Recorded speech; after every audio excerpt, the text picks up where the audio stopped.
One of the most difficult things as a coach to do is to determine and to shift your overall prices.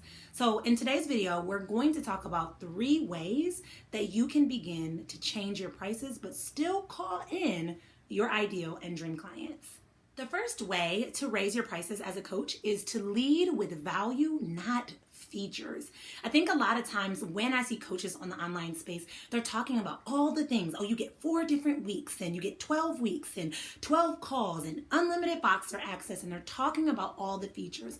And while features are great, they're not the thing that people are really buying into or paying attention to.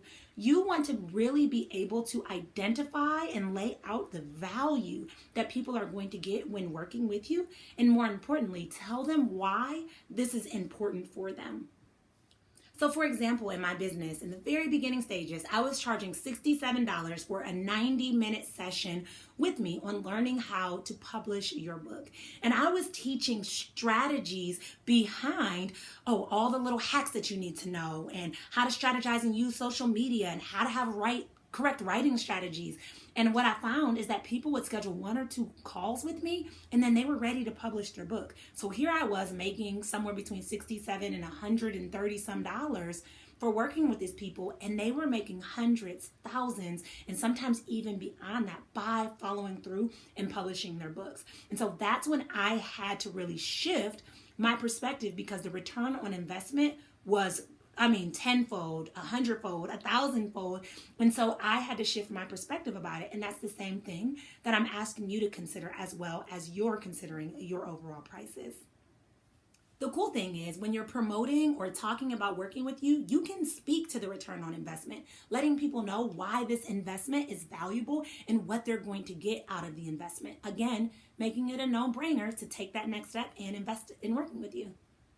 Sometimes we get caught up in this concept that return on investment also has to be financial, but sometimes investments can be in other ways. So let's say, for example, I have a client of mine who's an anxiety coach, and she helps people overcome anxiety. And so she had a client of hers who was checking her locks and her doors multiple times a day. And so what she had her do is she had her time, how long it takes her to do that. And she found that she was spending about 27 minutes every single day checking her locks and her doors and her stove and all the things. And so as she was working through healing this anxiety, her return on investment was time. She was able to save time because her anxiety was no longer bogging her down or getting in her way. And so really speaking to that return on investment, but again, that's going to be based on you understanding your audience and understanding what it is that they want to overcome. So it doesn't have to just be financial.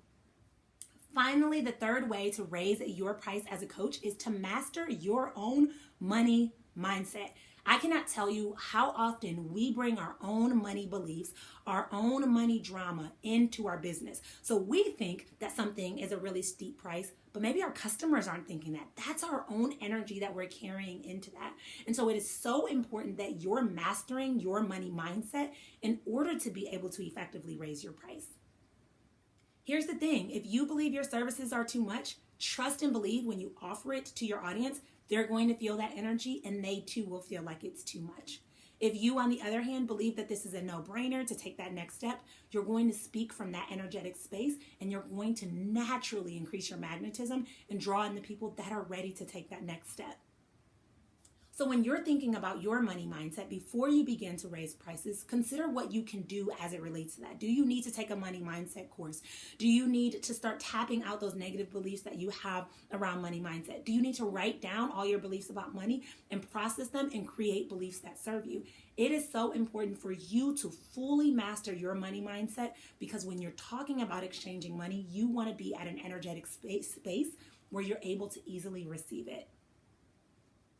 The truth is, when I first started my business and I was making $67 for 90 minutes and hustling my life away, I was terrified to raise my prices because I believed if I raised my prices, I would still be hustling and trying to force people to schedule sessions. I thought it would be even more difficult. But actually what I found is that I brought in more people and more income. And the reason being is, one, I was able to, for once, see my value and really show my value by allowing my prices to align with that.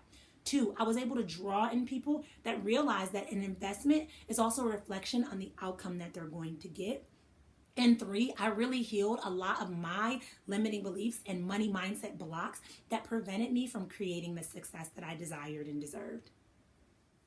Raising your prices is a service, not just for you, but for the entire collective. So don't fear raising your prices. Don't allow imposter syndrome to creep up or take over. Don't allow those limiting beliefs to determine where you're allowed to price yourself at. I challenge you to start working through this process and raise your prices. And I want you to watch the outcome as it relates to your overall business success. I am so excited to see what's next for you.